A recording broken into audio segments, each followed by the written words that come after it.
నమస్కారం, వార్తలకు స్వాగతం. ముందుగా ముఖ్యాంశాలు. తెలంగాణ మాజీ ముఖ్యమంత్రి కేసీఆర్ భారీ బహిరంగ సభ, కాంగ్రెస్ నేతలపై ఫైర్.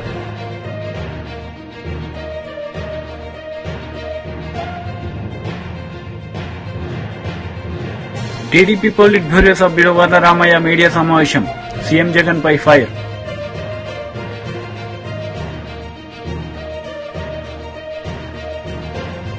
మినిస్టర్ మెరుగు నాగార్జున మీడియా సమావేశం నిర్వహించారు. ఈ సందర్భంగా పలు అంశాలపై ఆయన మాట్లాడారు. ఇది గమనించండి, చంద్రబాబు యొక్క దాష్టికాన్ని గమనించండి. చంద్రబాబుకి అహంకారి అని, ఆయన ఇవన్నీ పెత్తందారి మనస్తత్వం అని, పెత్తందారి పోకడలని, ఎదుటి మనిషి గురించి చెడుగా ఆలోచించే స్వభావం అని, ప్రజల యొక్క బ్రతుకు వాళ్ల జీవన విధానం మీద వేటు వేయటంలో సిద్ధహస్తుడని, కుల ప్రస్తావనలతో రాజకీయాలు చేస్తాడని, చిన్న కులాలంటే తేలిక స్వభావమని, చిన్న కులాల వాళ్లు పైకి ఎదగటానికి అడ్డుగోడ అని, ఇవన్నీ మొదటి నుంచి చెప్తానే ఉన్నాం.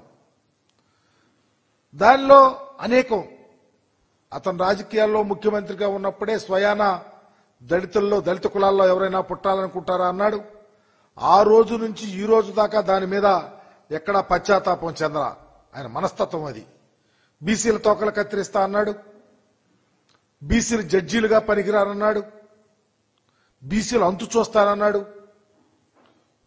అన్నవాడు నేను తప్పు చేశానే, తప్పని ఎక్కడ అంటల్లా. వాడి స్వభావం అది. ఆయన జీవన విధానంలో ఇవన్నీ మర్చిపోలేని ఘట్టాలు.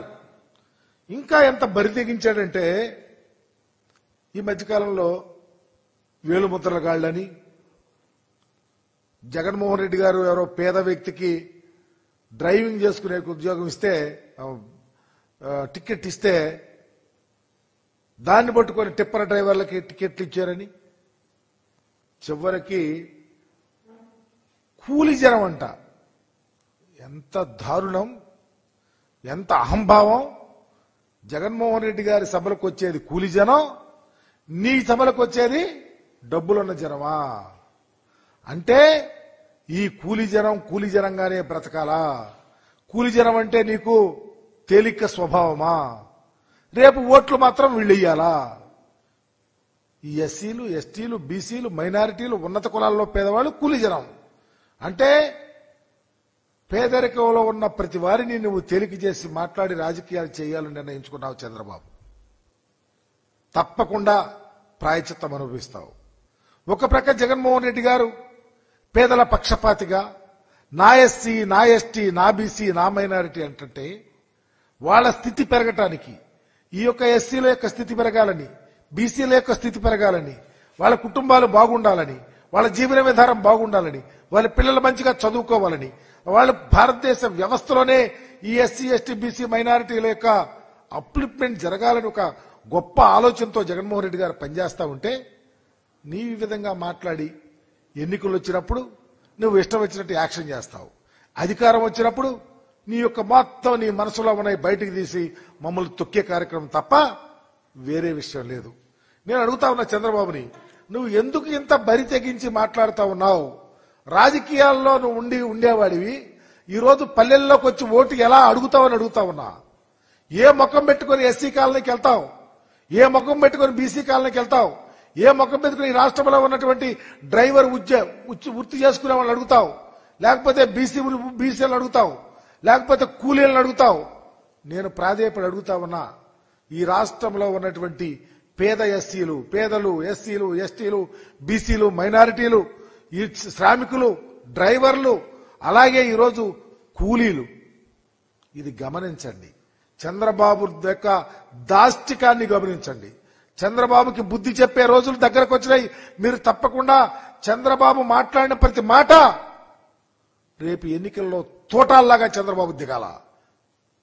జగన్మోహన్ రెడ్డి గారు మీ కొరకు ఈ వ్యవస్థలో ఏ ముఖ్యమంత్రి ఈ రాష్ట్ర చరిత్రలో గాని దేశంలో గాని ఇంత క్యాలిక్యులేటెడ్ గా, ఇంత ధైర్యంగా, ఇంత ఒక్క పైసా వృధా కాకుండా పేదల కుటుంబాలు, వాళ్ళ పిల్లల చదువులు, ఇంగ్లీష్ మీడియం, ఇళ్ల స్థలాలు, ఆరోగ్యం, మహిళలకు ఇచ్చే అవకాశాలు, చాలా గొప్ప ఆలోచనలతో పరిపాలన జరుగుతూ ఉంటే, ఇంతకన్నా గొప్ప పరిపాలన చేయాలని ముందుకు వస్తా ఉంటే నువ్వు ఏ సమాధానం చెప్పి ఓట్లడిగి రేపు గెలవాలని చూస్తా ఉన్నావు? చంద్రబాబు సమాధానం చెప్పగలుగుతావా? ఒక ప్రక్క ఇంత గొప్ప పరిపాలన చేస్తా ఉంటే. కాంగ్రెస్ నేత మీడియా సమావేశం నిర్వహించారు. ఈ సందర్భంగా ఇరు పార్టీలపై ఆయన మండిపడ్డారు. ఈ విషయం ఆల్రెడీ ఇప్పుడే ఎలక్షన్ కమిషన్ కు ఒక రిప్రజెంటేషన్ కూడా ఇవ్వడం జరిగింది. రాష్ట్రంలో సిఓ వికాస్ రాజ్ గారికి కూడా మధ్యాహ్నం 12:30కు నేను కలిసినప్పుడు వారి వేరే అంశాలతో పాటు ఈ అంశంపై కూడా వారి దృష్టికి తీసుకురావడం జరిగిందన్న మాట కూడా మనవి చేస్తా ఉన్నాను. అందులో వారు ఏమన్నారంటే, ఇప్పుడు election model code of conduct లో క్లియర్ గా ఒక అంశం మెన్షన్ చేస్తుంది.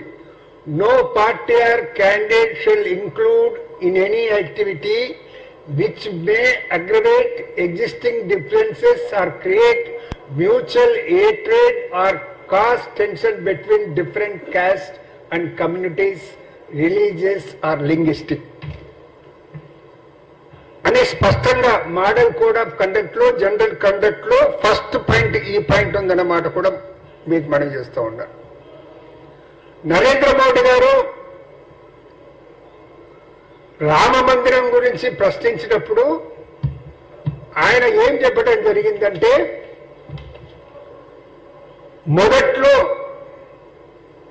మొదటి నుంచి ఈ అంశాన్ని అనేది పరిశీలించాలి.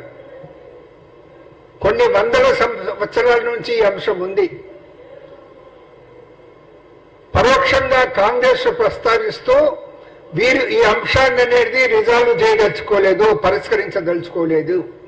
ఎందుకంటే దీని ఓట్ బ్యాంక్ రాజకీయానికి వాడుకోవటానికి అనేది పరిష్కరించదలుచుకోలేదు. అందుకే వారనేది అప్పట్లోనే వారికిట్ట దశాబ్దాల క్రితమే కోర్టులో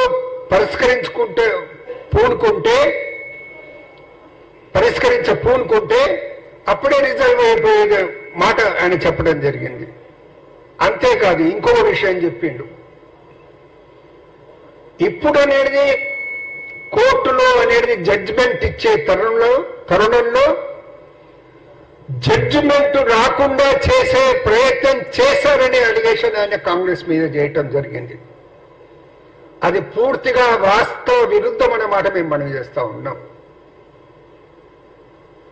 అసలు రామజన్మభూమి ఉన్నటువంటి అప్పట్లో బాబీ మస్జిద్ యొక్క ఆ తలుపులు తెరిచింది ఎవరు? ఆ తాళాలు తీసింది ఎవరు? కాంగ్రెస్ హయాంలో, కాంగ్రెస్ సర్కారులో అప్పట్లో ప్రధానమంత్రిగా ఉన్నటువంటి రాజీవ్ గాంధీ గారు తాళాలు తెరిచారు కదా. ఇది వాస్తవం కాదా? ఆ వాస్తవాలు అనేది మర్చనేది ఈ రోజు అనేది కాంగ్రెస్ ఒక మతం ప్రజలను కాంగ్రెస్ కు వ్యతిరేకంగా మలచటానికి ప్రయత్నం చేస్తున్నాడు. కానీ ప్రజలు నమ్మరనే మాట కూడా నేను మనవి చేస్తా ఉన్నాను. ఆయన ఇంకొక మాట మాట్లాడాడు.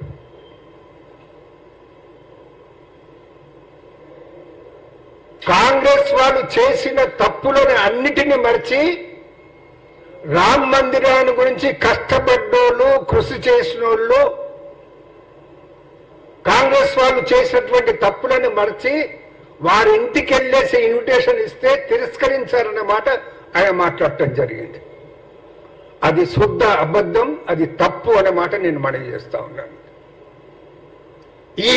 ఈ విధంగా ప్రచారం చేయటం అనేది ప్రధానమంత్రి పదవిలో ఉన్నటువంటి వ్యక్తికి తగదు.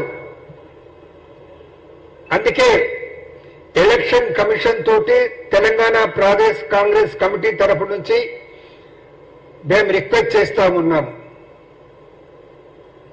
ప్రధానమంత్రి భవిష్యత్తులో ఇటువంటి వ్యాఖ్యలు చేయకుండా మీరు కట్టడి చేయండి. ఇవాళ బీహార్లోని గౌలో కూడా మాట్లాడుకుంటా ఇదే రకమైన విషయాన్ని చిమ్ముతూ ప్రధానమంత్రి గారు మోడీ గారు మాట్లాడటం జరిగింది. దీన్ని అడ్డుకట్ట వేయకుంటే భవిష్యత్తులో పారదర్శకంగా ఎన్నికలు జరిగే వాతావరణానికి మన దేశంలో భంగం కలుగుతుందనే మాట నేను ఎలక్షన్ కమిషన్ ను కోరుతూ, అదేవిధంగా ఈ ఇంటర్వ్యూలో ఆబ్జెక్షనబుల్ అంశాలు ఏవైతే ఉన్నావో అవి మళ్ళీ ప్రసారం కాకుండా చూడాలనేసి election committee. YSRCP leader Avinash Reddy media సమావేశం నిర్వహించారు. ఈ సందర్భంగా పలు అంశాలపై వివరణ ఇచ్చారు. అదొక హియర్సీ ఎవిడెన్స్. రెండోది గూగుల్ టేక్అవుట్. ఇందాక నేను చెప్పింది ఈ గూగుల్ టేక్అవుట్ ఆధారంగా, అంటే ఇప్పుడు మా కాంపౌండ్లో ఉన్నాడన్న వ్యక్తి పులివెందుల ఆర్టీసీ బస్ స్టాండ్ దగ్గరే ఉండొచ్చు 1000 మీటర్ల కరెక్షన్ ఫ్యాక్టర్ అంటే. So and note this point, it can be fabricated also. So అటువంటి and 1 year back first IO ఉన్నప్పుడు ఇదే గూగుల్ టేక్అవుట్ సునీల్ యాదవ్ ఫోన్లో నుంచి చేసినారు 2 years బ్యాక్. ఆ రోజు ఏం లోపం కనిపించలేదు వీళ్ళకు. రామ్ సింగ్ సునీత కాంబినేషన్ కలిసినాకనే ఎందుకు లోపం కనిపిస్తూ ఉంది? రామ్ సింగ్ సునీతక్క కాంబినేషన్ కలిసినాకనే ఎందుకు లోపం కనిపిస్తూ ఉంది అంటే గూగుల్ టేక్అవుట్ను ఫ్యాబ్రికేట్ చేసినారా? పోనీ ఇది కూడా ఇంకొక ఉదాహరణ చెప్తా మీకు. ఇందాక 4-5 ఉదాహరణలు చెప్పా, ఇంకో ఉదాహరణ చెప్తా. గూగుల్ టేక్అవుట్ గురించి వాళ్ళు కోర్టులో కౌంటర్ వేశారు, వాళ్ళు కోర్టులో అఫిడవిట్ వేశారు. నేను కూడా గూగుల్ టేక్అవుట్ గురించి స్పష్టంగా వాళ్ళు బాగా నమ్మే వాళ్ళ అప్రూవర్ దస్తగిరి స్టేట్మెంట్కు ఈ గూగుల్ టేక్అవుట్కు వ్యత్యాసం ఉంది. వాళ్ళు ఏమంటారు, 2:30-3 వరకు ఈ తతంగం అంతా జరిగింది ఆ ఇంట్లో అని చెప్తారు. మధ్యలో 1:50కి మా ఇంటికి వచ్చినట్టు చెప్తారు. అంటే వాళ్ళ ఓన్ అప్రూవర్ స్టేట్మెంటే వీళ్ళ గూగుల్ టేక్అవుట్ థియరీని డిస్ప్యూట్ చేస్తూ ఉంది. సో ఈ అంశం మేము కోర్టులో నేను కౌంటర్ అఫిడవిట్ వేసినప్పుడు వెంటనే మళ్ళీ దానికి ఏం చెప్పారు తెలుసా? మీ అందరూ చూసి ఉంటారు. దానికి కౌంటర్ మళ్ళీ సిబిఐ ఏమని వేసింది తెలుసా?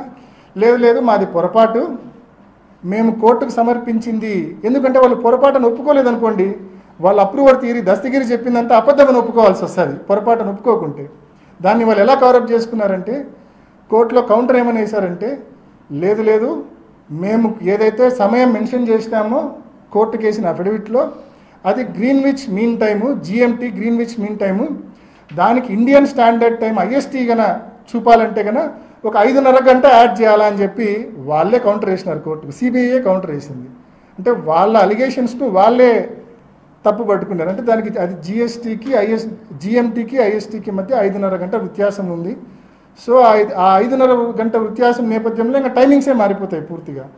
సో ఇంత ఇల్లాజికల్ నిందలు వేసిన తర్వాత మేము కోర్టులో అఫిడవిట్ వేసిన తర్వాత మళ్ళీ 4 గడుచుకొని దాన్ని కరెక్ట్ చేసుకోవడం. నేను కనీసం ఈ అరగంటలో మీకు 5-6 ఉదాహరణలు చెప్పా. ఏ రకంగా సిబిఐ సునీతక్క ప్రతిసారి నేను వాళ్ళ తప్పులు ఎత్తి చూపడము, వాళ్ళు దాన్ని కరెక్ట్ చేసుకోవడము. కానీ ఒక అబద్ధాన్ని ఏం చేస్తే అది నిజమవుతుంది? అది మీరు ఎన్ని తిప్పలు పడితే అది నిజమవుతుంది? అది నిజమయ్యే సమస్య లేదు, ఎందుకంటే అది అబద్ధం కాబట్టి నాకు న్యాయ వ్యవస్థ మీద సంపూర్ణమైన విశ్వాసం ఉంది. వీళ్ళందరూ కుట్ర పన్ని చంద్రబాబు నాయుడు గారి కుట్రలో పావులుగా మారి ఏబిఎన్ రాధాకృష్ణకు తొత్తులుగా మారి వీళ్ళందరూ నన్ను ఎంత అటాక్ చేసినా కూడా నేనైతే ఏ తప్పు చేయలేదు, ఏ రోజు కుంగిపోను. అండ్ స్పష్టంగా చెప్తా ఉన్నా, నాకు న్యాయ వ్యవస్థ మీద సంపూర్ణమైన విశ్వాసం ఉంది. తప్పకుండా నిజం నిలకడ మీద తెలుస్తుంది. రాబోయే రోజుల్లో తప్పకుండా ఫ్యాక్ట్ అనేది బయటికి వస్తుంది. సిబిఐ చేసిన విచారణకు వాళ్ళు లెంపలేసుకొని మళ్ళీ రియల్ వర్షన్కు వెనక్కి పోవాల్సి వస్తుంది. ఆ రోజు తప్పకుండా వస్తుందని సంపూర్ణ విశ్వాసంతో నేను చెప్తా ఉన్నా. ఎనీ క్వశ్చన్స్నా? గూగుల్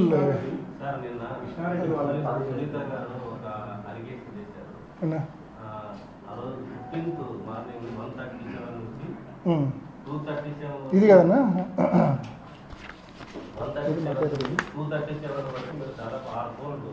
చెప్తాను. లెట్ మీ ఆన్సర్ నా కరెక్ట్. మీరు అడిగిన క్వశ్చన్ కరెక్ట్. నేను ఆ ప్రెస్ మీట్లో ఇది కూడా అడిగింది, నేను మర్చిపోయిన ఆన్సర్ చేయడం. ఇదే కదా, దిస్ ఈజ్ ఇట్ కదా. అసలు ఇది ఏందో తెలుసా మీకు? This is my WhatsApp activity and Erra Gangi Reddy's WhatsApp activity. Nothing but WhatsApp activity. March 14 రాత్రి ఎందుకండి? నేను ఆ రోజు రాత్రి ఫస్ట్ జరిగింది చెప్తాను. నేను ఆ రోజు రాత్రి 10:30కో 11కో పండుకున్నా. పొద్దున్నే 5కి లేచినా. 6 గంటలు బాగా నిద్రపోయినా, 5కి లేచినంత స్పష్టంగా చెప్తా ఉన్నా, ఎటువంటి డౌట్ లేకుండా మీ అందరికీ. వైఎస్ఆర్సీపీ ఎమ్మెల్యే సుధాకర్ మీడియా సమావేశం నిర్వహించారు. ఈ సందర్భంగా టీడీపీ నేతలపై ఆయన మండిపడ్డారు. సమాజాన్ని దోచుకొని సమాజం మీద దాడి చేస్తుంటే పేదవాళ్ళందరూ ఒకటే, పేదవాళ్ళందరూ కూడబలుక్కొని ఇలా కాదు, మనకొకడు కావాలి, ఆ ఒక్కడికి నీతితో నిజాయితీతో ధర్మంతో పరిపాలించే దమ్ము ధైర్యం ఉండాలి. ఈ ఎవరైతే ఈ మీడియా సంస్థలు కార్పొరేట్ శక్తులు చంద్రబాబు నాయుడు లాంటి వాడు చేస్తున్న దాడిని ఎదుర్కోవటానికి ఒక్క మగాడు కావాలనుకుని వాళ్ళు తయారు చేసుకున్న వ్యక్తి పేరే అర్జునుడు వైఎస్ జగన్మోహన్ రెడ్డి గారు. ఆ అర్జునుడు ఒక్కడే పోరాటం చేస్తున్నాడు. ఆ అర్జునుడు ఈ సంస్థల యొక్క పునాదులను చీల్చి చెండాడుతున్నాడు. ఆ అర్జునుడు కాలరెగరేసి పేదవాడు ఈ బజార్లో నిలబడి బ్రతకగలేటట్టు చేస్తున్నాడు. ఆ అర్జునుడు ఈ కుట్రదారులందరూ చేస్తున్న దాడిని ఎదుర్కొని ఒక్కడే రొమ్మెత్తుకొని నిలబడిన వాడు అర్జునుడు. ఆయనే వైఎస్ జగన్మోహన్ రెడ్డి గారు. ఈరోజు రామోజీరావు తన హెడ్ లైన్స్ లో బందిపోటు పాలన అని రాశాడు. ఇది పూర్తిగా రాజ్యాంగ విరుద్ధం. అధర్మ యుద్ధానికి తెరలేపాడు రామోజీరావు. ఈ రామోజీరావు వైఎస్ఆర్ గారి దగ్గర నుండి, వైఎస్ఆర్ గారి పరిపాలన రోజు నుండి వైఎస్ఆర్ గారి మీద ఆనాడు ఈనాడు జగన్మోహన్ రెడ్డి గారి మీద ఈ విధంగా మాటల దాడి చేస్తున్నాడు. ఇంత పత్తిత్తైన వాడు, బందిపోటు అని టైటిల్ పెట్టినవాడు, సుప్రీంకోర్టు అడిగిన ప్రశ్నలకు సమాధానం చెప్తే నీ మార్గదర్శి చిట్ ఫండ్స్ లో జరిగిన స్కామ్ల గురించి నువ్వు సమాధానం చెప్పి ఎక్కడ ఎన్ని రూపాయలు డిపాజిట్లు అయినాయి, ఎన్ని వేల మందిని చిట్ ఫండ్స్ లో సభ్యులుగా ఉన్నారు, ఆ ధనాన్నంతా ఎక్కడ పెట్టావు, ఏ సంస్థలకు మళ్లించావు, ఎలా వక్ర మార్గంలో ఆ సంస్థని దోచుకొని తిన్నావనే విషయాన్ని సుప్రీంకోర్టు అడిగింది. సుప్రీంకోర్టు చే ప్రశ్నించబడిన దొంగ నువ్వు ప్రజానాయకుడిని పట్టుకొని పదే పదే ప్రతి రోజు ఈ విధంగా టైటిల్స్ పెట్టి దాడి చేస్తున్నాడు. బందిపోటు, అస్సలు బందిపోటు అయిన రామోజీరావు. మీరు చేసిన స్కాములు గ్రామాల వారీగా, వీధుల వారీగా, జిల్లాల వారీగా, రాష్ట్ర వ్యాప్తంగా మీరు చేసిన స్కాములన్నిటికీ, మీరు చేసిన ప్రతి అకృత్యాలకు, మీరు దోచుకున్న ప్రతి సొమ్ముకు ప్రజలు ఓ వజ్రాయుధాన్ని తయారు చేసుకున్నారు, ఓ పాశుపతాస్త్రం తయారు చేసుకున్నారు. వీళ్ల వల్ల మనం బ్రతకలేము, వీళ్ళు మనల్ని బ్రతకనివ్వరు, మన ఆస్తులు, ధనం, మాన ప్రాణాలు దోచుకొని తింటున్నారు, వీళ్ళ నుంచి మనల్ని రక్షించేవాడు ఒక్కడే, ఆ ఒక్కడే అర్జునుడు వైఎస్ జగన్మోహన్ రెడ్డి గారు. ఆయనే మా వజ్రాయుధం, ఆయనే మా పాశుపతాస్త్రం, ఆయనే మా నాయకుడని నిర్ణయం తీసుకున్నారు. అందుకే 150 మంది ఎమ్మెల్యేలని గెలిపించుకుని తృప్తిగా కడుపు నిండా అన్నం తింటూ 3 పూట్ల తృప్తిగా ఈ రోజున ప్రజలు ఉన్నారు. ప్రజలకు ఏ కష్టం లేదు. కోవిడ్ వచ్చింది, ప్రజలను చూసుకున్నాడు. ఆపద వచ్చింది, ప్రజలను చూసుకున్నాడు. అకాల వర్షం వచ్చింది, రైతన్నలను చూసుకున్నాడు. నువ్వు చెప్పిన అబద్ధపు ప్రచారంలో మోసపోయిన యువతకు ఉద్యోగాలు ఇచ్చాడు, వాలంటీర్ వ్యవస్థను తెచ్చాడు. ఇంత మంచి పనులు చేసినా ఇంకా మీ కక్ష తీరలేదు. జగన్మోహన్ రెడ్డి గారి మీద దాడుల పర్వం కొనసాగుతూనే ఉంది. మీ అవినీతి భాగోతాలన్నిటినీ, మీ తప్పుడు రాతలన్నిటినీ పరిష్కరించి సుపరిపాలన అందిస్తున్న తరుణంలో మా దగ్గర సీఎస్ గా పనిచేసి మాచే ఉన్నతమైన పదవులను అందుకొని ఈరోజు రిటైర్మెంట్ అయిపోయి టీడీపీ పోలిట్ బ్యూరో సభ్యులు వర్లరామయ్య మీడియా సమావేశం నిర్వహించారు. ఈ సందర్భంగా పలు అంశాలపై ఆయన మాట్లాడారు. కొట్టి అక్కడి నుంచి ఎగిరి వెళ్ళిపోయిందట, ఎటో వెళ్ళిపోయిందట. ఏమండి, రాష్ట్ర ప్రజల చెవుల్లో పూలు పెడతారా? పెట్టారు ఒకసారి, ఒక్క ఛాన్స్ అన్నారు. మీ భ్రమలో పడ్డారు, మాయలో పడ్డారు, అసాధ్యపు వాగ్దానాలు నమ్మారు, ఓటేశారు, ముఖ్యమంత్రిని చేశారు. పదే పదే అదే డ్రామా ఆడకూడదు. అందుకే కథ అడ్డం తిరిగింది. ఇక్కడ రాష్ట్ర ప్రజలందరూ నవ్వుకు ఎక్కడ నలుగురు చేరితే రాష్ట్రంలో ఈ రోజున ఇదే ముఖ్యమంత్రి డ్రామా. బలి ఆడాడ్రా కానీ ఫెయిల్ అయ్యాడ్రా, ఇది డ్రామా. నేను ఈ రోజున రానా, the respected commissioner of police Vijayawada city, ఒక అర్భకుణ్ణి బలి చేయబోతున్నాడు. ఆయన ఒక అర్భకుణ్ణి, ఒక అమాయకుణ్ణి మరలా కోడికత్తి డ్రామాలో ఎలాగా ఆ శ్రీనివాస్ అనేవాడిని 5 సంవత్సరాలు జైల్లో పెట్టారో, ఈ రోజున రానా గారు విజయవాడ పోలీస్ కమిషనర్ ఇప్పుడేదో ప్రెస్ పెడతా అంటారు 4ంటికి, అందుకే నేను ముందుకు వచ్చాను. నేను రానా గారు తొందరపడకండి. మీ పేరు కూడా మీ సర్వీసులో ఉన్నంతకాలం వినపడుద్ది. గులకరాయి నాటకంలో ఈయన తప్పటడుగు వేశాడు పోలీస్ ఆఫీసర్ అని మీ పేరు ఉంటుంది. మీ చరిత్రకు, మీ సర్వీస్కు ఒక నల్ల మచ్చ తెచ్చుకోకండి. రాష్ట్ర ప్రజలారా, పత్రికేయ సోదరులారా, ఒక అర్భకుడు బలిగా పోతున్నాడు. ఈ జగన్మోహన్ రెడ్డి గారి అధికార దాహానికి, తన ముఖ్యమంత్రిత్వాన్ని నిలబెట్టుకోవటానికి అతను వేసిన నాటకంలో ఒక అర్భకుడు ఎవడో తెలియదు, వాడికి సంబంధమే ఉండదు, పాపం బలి కాబోతున్నాడు, జైలు పాలవబోతున్నాడు అని చెప్పి కూడా తెలియజేస్తున్నా. నేను తెలియజేస్తున్న పోలీస్ ఆఫీసర్స్కి, ఇన్వెస్టిగేటింగ్ ఆఫీసర్ లేకుంటే సూపర్వైజ్ చేస్తున్న రానా గారు, కమిషనర్ గారు, చెడ్డ పేరు తెచ్చుకోకండి. అమాయకుడిని బలి చేసి చెడ్డ పేరు తెచ్చుకోకండి. ఒక అర్భకుడిని బలి చేసి చెడ్డ పేరు తెచ్చుకోండి. ఏమీ తెలియని వాడిని తీసుకొచ్చి జైలుకు పంపకండి. ఆ పాపం మీకు తగులుతుందని చెప్పుకొని నేను తెలియజేస్తున్నా. కోడికత్తి శాపమే ఈ రోజున జగన్మోహన్ రెడ్డి గారి డ్రామా అభాసుపాలై అందరూ ఎగతాళి చేస్తున్నారని చెప్పుకొని నేను తెలియజేస్తూ ఉన్నా. నిన్న రాయి విసిరిన సంఘటన స్కాట్లాండ్ యార్డ్ పోలీసు కూడా పట్టుకోలేరు వాడిని. విసిరిందే నిజమై. భారీ బహిరంగ సభలో తెలంగాణ మాజీ ముఖ్యమంత్రి కేసీఆర్ పాల్గొన్నారు. ఈ సందర్భంగా సీఎం రేవంత్ రెడ్డిపై విరుచుకుపడ్డారు. ఇంత అగౌరవంగా మాట్లాడినామా, ఇంత అన్యాయం మీ కళ్ళ ముందనే జరగాలన్నా దయచేసి ఆలోచన చేయాలి. ఎలక్షన్ అంటే ఓట్లు అంటే ఏదో ఆగమాగం ఓట్లేసుడు కాదు. ఇలా సభలో ఉన్నారు, నేనే ఒక 100-150 లారీలు దాటుకుంటూ వచ్చిన, అందులో ఫుల్గా మంది ఉన్నారు. చాలా దూరంలో పోలీసు వాళ్ళు ఆపుతా ఉన్నారు, పోలీసు వాళ్ళు బొమ్మలు వీకేస్తా ఉన్నారు. నేను పోలీసు మిత్రులకు మనవి చేస్తా ఉన్నా, మీ డ్యూటీ మీరు చేయండి. 10 ఏళ్ళు మేము కూడా గవర్నమెంట్ ఉన్నాం. అమాయకులను బెదిరియడం, కొట్టడం, బీఆర్ఎస్ ఫ్లెక్సీలు పీకేయడం, ఇదా మీ పోలీస్ డ్యూటీ? ఇలా మేము కూడా లెక్క పెడతా ఉన్నాం.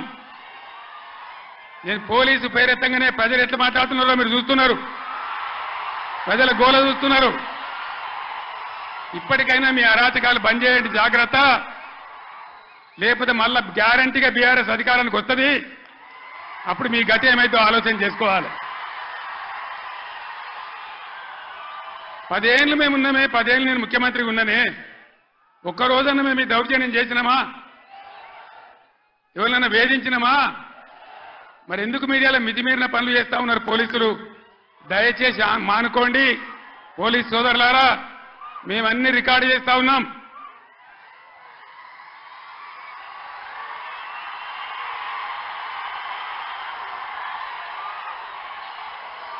ఈ ప్రజల స్పందన చూసైనా మీరు మారాలి. డీజీపీ గారు మీరు మారాలని నేను చెప్తా ఉన్నా. లేకపోతే మీ మీదకి ప్రజలే తిరుగుబడి రోడ్ వస్తుంది, జాగ్రత్త అని నేను చెప్తా ఉన్నా. మా కార్యకర్త తెలంగాణ ఉద్యమకారుడు సల్వాజీ మాధవరావు అని కరీంనగర్ జిల్లా ధర్మారంలో, పెద్దపల్లి జిల్లాలో ఆయన సోషల్ మీడియాలో ఒక పోస్ట్ పెట్టిండని చెప్పి ఆయన మీద అక్రమ కేసులు పెట్టి ఇలా జైలు తరలించినారు. ఆయన కరీంనగర్ జైల్లో ఉన్నాడు. ఇది మీకు న్యాయమా? డీజీపీకి ఏమైనా గౌరవం ఉంటే ఆ సల్వాజీ మాధవరావు మీద ఏదైతే జరిగిందో దాని మీద స్పెషల్ కమిటీ సీనియర్ ఐపీఎస్ ఆఫీసర్తో ఎంక్వైరీ చేయాలి. ఏ సబ్ ఇన్స్పెక్టర్, ఏ సర్కిల్ ఇన్స్పెక్టర్ దౌర్జన్యానికి పాల్పడ్డాడో వాళ్ళ మీద మీరు చర్యలు తీసుకోవాలి. లేకపోతే తస్మాత్ జాగ్రత్త, మేము న్యాయస్థానం తలుపులు దాడతామని మనవి చేస్తా ఉన్నా. మేము కూడా మస్తుగా చూసినాం.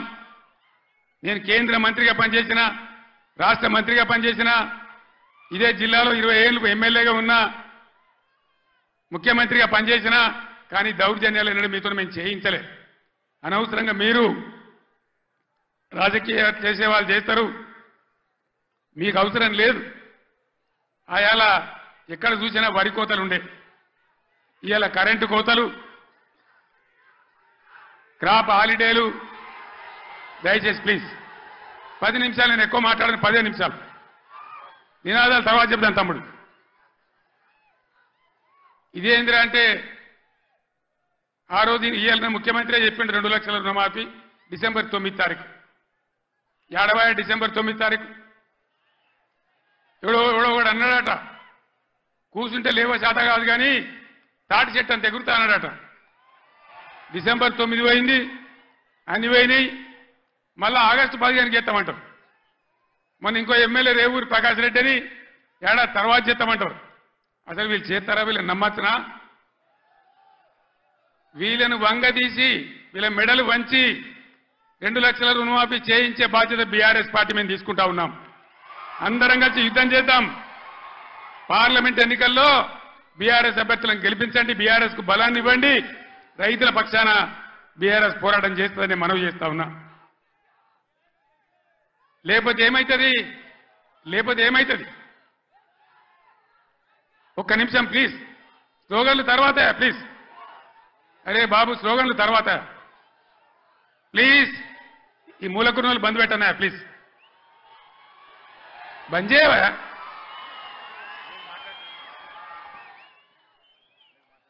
ఏం జరుగుతుంది చెప్పండి. ఒకసారి ఆలోచన చేయాలి ప్రజలు. ఓట్లు ఆగమాగం వేయద్దు, ఎవడో ఏదో చెప్తాడు. ఇదివరకే మొన్న దెబ్బతిన్నాం, మొన్న ఎలక్షన్లో దెబ్బతిన్నాం, కింది మీద అయిపోయినాం. ఎంత ధీమాగా ఉండ్రి రైతులు, ఎంత మంచిగా ఉండ్రి,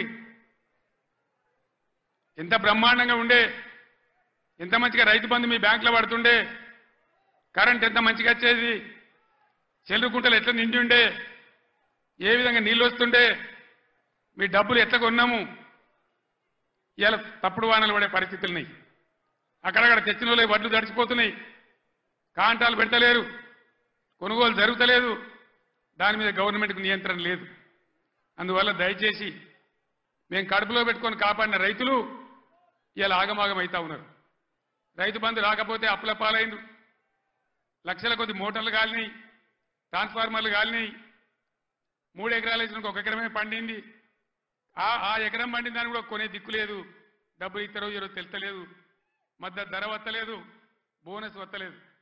బోనస్ బోగస్ కానియద్దు, అందరం కలిసి కొట్లాడాలి.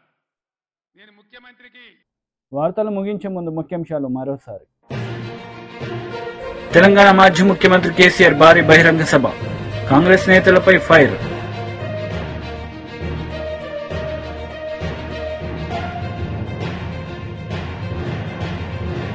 టీడీపీ పోలిట్ బ్యూరో సభ్యుడు వర్ల రామయ్య మీడియా సమావేశం, సీఎం జగన్ పై ఫైర్.